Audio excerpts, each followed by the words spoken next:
अभी हम लोगों ने क्या किया था, एसेक्सुअल रिप्रोडक्शन की थी, उसमें आप लोगों ने 3 मेथड्स पढ़ लिए थे। कौन कौन से 3 मेथड्स पढ़े थे? फ्रेगमेंटेशन और बडिंग और binary fission. Binary fission, fission, हाँ ठीक है, बाइनरी फिजन पढ़ी थी। तो ये 3 आपने मेथड्स पढ़े थे किसके, एसेक्सुअल रिप्रोडक्शन के लिए। अब चौथा मेथड है जिसके जरिए क्या होती है, एसेक्सुअल रिप्रोडक्शन होती है, और इसको हम क्या कहते हैं, इसको हम स्पोर फॉर्मेशन कहते हैं। ठीक है, तो यहाँ से अभी चलते हैं, आपकी टेक्स्ट बुक को ही फॉलो कर रहे हैं, तो हम जाहिर है कि उसी को यहाँ से पढ़ के रिलेट करते रहेंगे, जो चीज़ आती रहेगी वो मैं बताता रहूँगा।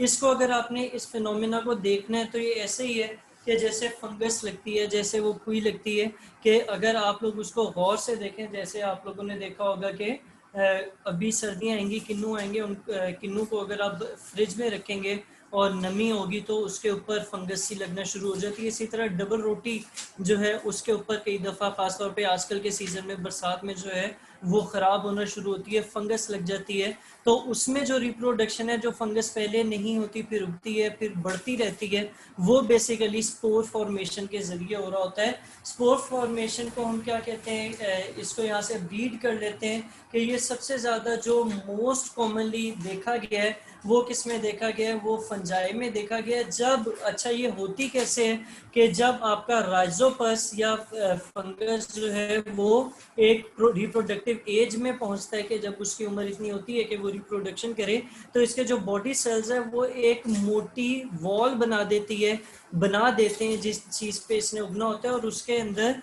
स्पोर सैक्स होती हैं, छोटी छोटी थैलियां सी होती हैं, सुराख से होते हैं, और उनको हम क्या नाम देते हैं, उनको हम स्पोरेंजिया नाम देते हैं। ठीक है, अब स्पोरेंजिया क्या है, प्लूरल है, इसका सिंगुलर क्या होगा, स्पोरेंजियम होगा। अब स्पोरेंजियम से आगे क्या होता है कि हर स्पोरेंजियम में सेल डिवाइड करता है काफी ज्यादा दफा, और एक बड़ा या डॉटर सेल बनाता है जिसको हम स्पोर्स कहते हैं। हर स्पोर जो है, अब यहाँ से आगे जो है वो स्पोर के बारे में अलग से लिखा हुआ है कि हर स्पोर जो है उसके ऊपर फिर सिस्ट की एक लेयर आ जाती है, वॉल आ जाती है, और इसके सिस्ट की लेयर आने की वजह से ये अनफेवरेबल कंडीशंस में भी जो है वो सरवाइव कर लेता है। यानी एक दफ़ा उगने की देर होती है, जब ये आ जाता है तो इसके ऊपर एक लेयर आ जाती है सिस्ट की, और अनफेवरेबल कंडीशंस में भी ये जो है वो प्रॉपर चलता रहता है या जिंदा रहता है। फिर क्या होता है कि दोबारा जब ये स्पोरेंजियम मैच्योर होता है तो ये बर्स्ट करता है, ये फटता है, और इसके अंदर से जो है स्पोर्स फैलते हैं आसपास की जगहों पर, और वहां पर जो है वो फिर क्या होती है, दोबारा ग्रोथ होना शुरू हो जाती है। और इस तरीके से जो है इसमें क्या होता है कि आपके रिप्रोडक्शन हो रही होती है। सही है कि वो बीज से कह लें, बीज की तरह फैलते हैं, और जहां पर उन्हें फेवरेबल कंडीशंस मिलती हैं, मौसम और टेम्परेचर वगैरह उनकी फेवर का होता है, वहां पर जो है उनको वो ग्रो करना शुरू कर देता है। और अगर अनफेवरेबल कंडीशंस में चला जाए तो इसकी कुछ स्पीशीज हैं बैक्टीरिया की, वो इन स्पोर्स के ऊपर बनना शुरू हो जाती हैं, जिनको हम क्लोस्ट्रेडियम और बेसिलस स्पीशीज कहते हैं। ये बैक्टीरिया स्पोर्स जो हैं ये थोड़ी थिक वॉल के होते हैं, और आमतौर पे ये बैक्टीरियल सेल के अंदर ही उगते हैं, इसलिए हम इसको एंडोस्पोर्स कहते हैं। ठीक है, सही है। अच्छा, अब नीचे देख लेते हैं इसको थोड़ा सा। तो नीचे आपके इन्होंने उसी की डायग्राम बनाई हुई है कि स्पोर फॉर्मेशन किस तरह हो रही है, कि ये ऊपर उसके ग्रीन के ऊपर जो येलो कलर के हैं ये सेक्स लाइक स्पोरेंजियम है, और फिर क्या होता है कि वो जब फूल जाते हैं, जब वो भर जाते हैं तो ये बर्स्ट करते हैं, बर्स्ट करके जब ये पड़ते हैं तो इसके ऊपर ये छोटे छोटे जो दाने हैं ये फैल जाते हैं, स्पोर्स जो हैं वो फैलते हैं, और किसी फेवरेबल जगह पे जाएं तो दोबारा ग्रोथ हो जाती है, और अगर अनफेवरेबल पे आए तो वहां पर इसके ऊपर बैक्टीरिया की ग्रोथ होती है। ठीक है, अच्छा जी, फिर आपके पास नेक्स्ट इन्होंने स्पोर फॉर्मेशन का बैक्टीरियम में बताया हुआ भी है कि अब बैक्टीरिया में किस तरीके से आपकी स्पोर फॉर्मेशन होती है। कि बैक्टीरिया आपके सामने नजर आ रहा है, ये फर्स्ट वाले में मैं यहाँ पे आप लोगों को दिखाता भी रहता हूँ कि ये जो है ये बैक्टीरिया है। इसमें क्या होता है कि जब आपकी जर्मिनेशन होती है किसके जरिए, ठीक है, जर्मिनेशन होती है इसके एंडोस्पोर की वजह से। तो ये इसके अंदर जो है वो क्या होता है कि एक एंडोस्पोर आ जाती है, और जब एंडोस्पोर आगे पेरेंट सेल पे पहुंचती है तो वो ब्रेक करता है और दोबारा जर्मिनेशन होती है किसकी, एंडोस्पोर की। फिर वो बैक्टीरियम के अंदर चला जाता है और ये साइकिल चलता रहता है बैक्टीरियम में स्पोर फॉर्मेशन का।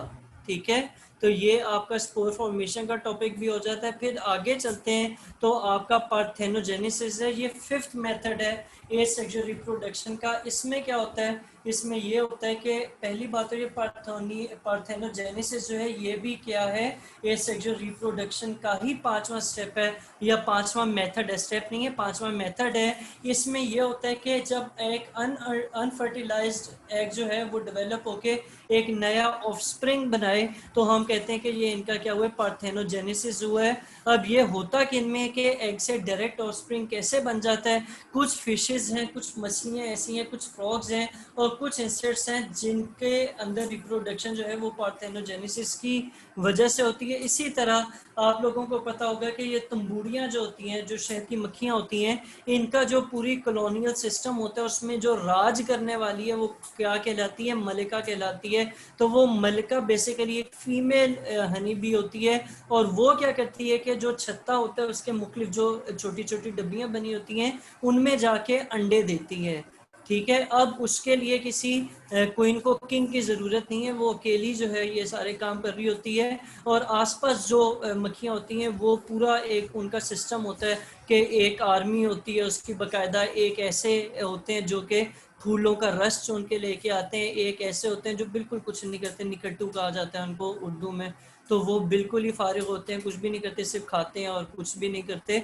तो इस तरीके से उनका एक पूरा सिस्टम होता है। ठीक है, तो खैर वापस आते हैं। तो हनी बी की बात हो रही है कि क्वीन हनी बी जो है वो हनी कॉम के अंदर मुख्तलिफ सेल्स में जाके क्या करती है, एग्स देती है। जब ये एग अंदर रहते हैं, अनफर्टिलाइज होते हैं, तो इसके अंदर जो है वो डेवलपमेंट होती है, हैप्लॉइड मेल्स बनाते हैं, और हैप्लॉइड मेल्स जो हैं वो पार्थेनोजेनेसिस की मदद से बनते हैं। और अगर कोई, अच्छा मैं बता रहा था कि वो क्या करती है, जा जाकर एग्स देती है। अगर कोई अनफर्टिलाइज्ड एग है तो वो क्या बनाएगा, वो ड्रोन्स बनाएगा। ठीक है, ड्रोन ऐसी तंबुड़ियों की टाइप होती है जो कि आपको काटती है, कि जो छत्ते के करीब जाते हैं फौरन हमला कर देती है, देखती है कोई इंसान है। तो बेसिकली वो ड्रोन्स हैं जो कि हनी बी के अनफर्टिलाइज्ड एग से निकलते हैं। और इसके साथ साथ कुछ एग्स ऐसे भी होते हैं जो फर्टिलाइज हो जाते हैं, कि कोई मेल भी उसके आसपास आ जाए तो वो उसे फर्टिलाइज कर देती है। और ये जो मेल बी के आने के बाद जो एग्स हैं जो फर्टिलाइज हो चुके होते हैं, उनको हम क्या कहते हैं कि वो डिप्लॉयड फीमेल्स बनाएंगी।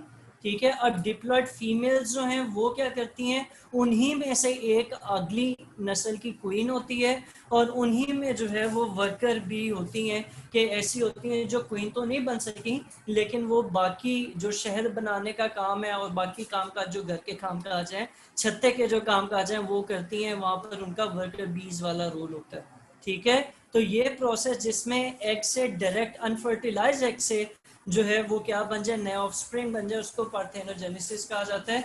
हनी बी इसकी सबसे टिपिकल एग्जांपल है जो आपको दी गई है। अब ये आपके 5 एसेक्सुअल रिप्रोडक्शन के मेथड्स हो गए हैं। आगे जो है वो वेजिटेटिव प्रोपगेशन, ये आखिरी मेथड है किसका, एसेक्सुअल रिप्रोडक्शन का। और ये काफी बड़ा टॉपिक है, ये मैं आपको कल कराऊंगा। अभी थोड़ा सा इसको समझ लेते हैं। अब इसमें होता ये है कि किसी पौधे को अगर आपने देखा होगा, आपने शायद नोट किया हो कि कुछ पौधे ऐसे हैं जिनको उगाने के लिए बीज बोना पड़ता है, ऐसे ही है ना। कुछ ऐसे हैं कि आप उनकी सिर्फ टहनी जमीन में दबा दें तो वो पौधा पूरा उग जाता है। कुछ ऐसे हैं जिनकी सिर्फ जड़ बो दें तो उग जाते हैं।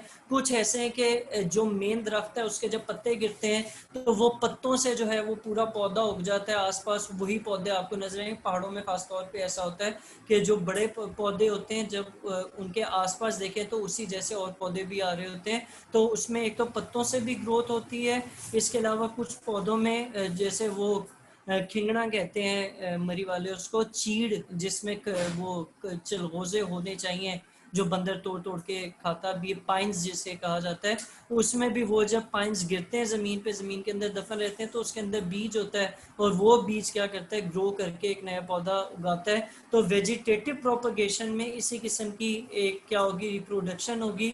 और उसके लिए कई दफ़ा बल्ब्स यूज़ किए जाते हैं। जैसे आप लोगों को पता है कि जो प्याज है, प्याज का जो अगर आपने उगाना हो तो आप उसका बल्ब बो देते हैं। इसी तरह लहसुन जो है उसको भी अगर आपने उगाना हो तो आप उसका बल्ब उसका तो नहीं होता, खैर प्याज ठीक है कि प्याज का जो है वो बल्ब बोया जाता है ताकि उसी जैसा जो है वो पौधा उगे।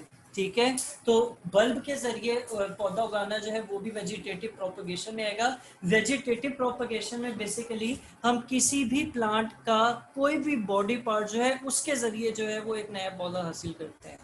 ठीक है, कि कोई भी बॉडी पार्ट को बो के हम नया पौधा हासिल कर लेते हैं। अब पहली इसमें आ जाएगी बल्ब के साथ, इसी तरह स्टेम अगर बो दें उससे भी होता है, कॉर्ड्स जो हैं उसमें भी होता है, और स्टेम ट्यूबर्स होते हैं, कुछ सकर्स होते हैं, और कुछ जो है वो पत्तों के जरिए भी उगते हैं। आगे उन्होंने ये देखें जैसे जिंजर का बताया हुआ है, तो ये किस तरीके से जिंजर से ही जो है वो आगे उसका पौधा उग रहा है। इसी तरह उसके आगे जो है वो क्या कहना चाहिए इसको, अरवी की तरह का ये होता है, या अरवी है, इसमें जो है ग्रोथ वो किस तरीके से होती है। ये स्टेम ट्यूबर्स हैं, आ जाते हैं स्टेम ट्यूबर में। आपके आलू हैं, आलू उगाना तो आलू को बोया जाता है ज़मीन पे और आलू उग पड़ता है। इसी तरह आपका जो प्याज है उसे अगर बोना हो तो आप उसका बल्ब जो है वो ज़मीन पे बो देते हैं, यानी जो उसका छिलका उतार के अंदर होती है उस चीज़ को जो है आप ज़मीन में बोते हैं तो वो उग जाता है। ठीक है, तो इस तरीके से पौधे को उगाना चलाना जो है वो क्या कहलाता है, वो वेजिटेटिव प्रोपगेशन कहलाता है। वेजिटेटिव प्रोपगेशन ये तो सारी नेचुरल मेथड्स हैं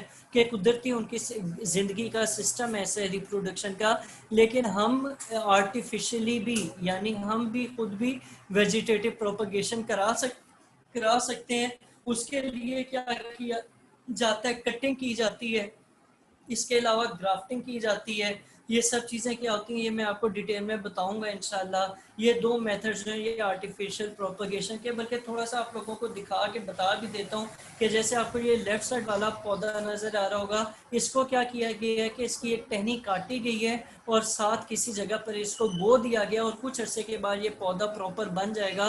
तो जब हम काट के एक नई जगह पे प्लांट का कोई हिस्सा लगाया और वो प्लांट उगना शुरू हो गया, तो ये आर्टिफिशियल मेथड है क्योंकि इंसान कर रहा है, कुदरती नहीं हो रहा। इसको हम क्या कहेंगे, वेजिटेटिव प्रोपगेशन कहलाएंगे।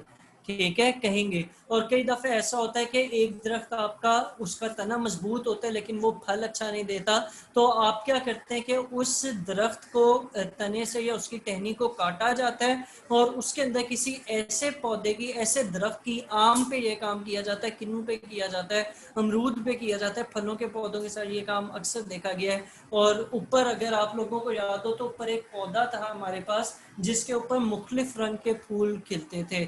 कागजी सा फूल था, उसका स्मेल नहीं थी, लेकिन वो पिंक भी था उसमें, ऑरेंज भी था, वगैरह वगैरह। उसमें अगर आप लोगों ने कभी गौर किया होता तो उसकी टहनी के साथ छोटी छोटी टहनियाँ जो हैं वो अंदर घुसा के बांधी हुई थी और वो फिर पौधे का हिस्सा बन गई। तो इस तरीके से जो है वो जब एक पौधे को काट के दूसरा पौधा उसके अंदर उसकी टहनी लगा दी जाए तो वो टहनी जो है वो उगना शुरू हो जाती है, और इस तरीके को ग्राफ्टिंग का नाम दिया जाता है। ठीक है, उसी की, अच्छे फल देने वाले की, उसी नस्ल की। आम है तो आम ही लगेंगे, आम पे केला नहीं लगेगा। ठीक है, क्योंकि उसकी जो जाइलम फ्लोइंग वेसल्स वगैरह होती हैं उनकी भी मिलना और बड़ी चीज़ें देखी जाती हैं, उसका साइज़ देखा जाता है, time of the month year देखा जाता है कि साल के किस महीने में किया जाए, वगैरह वगैरह। तो वो यकीनन उसी पौधे की होगी, यानी उसकी स्पीशी जो है वो सेम होगी, टाइप हो सकती है आगे भी। ठीक है,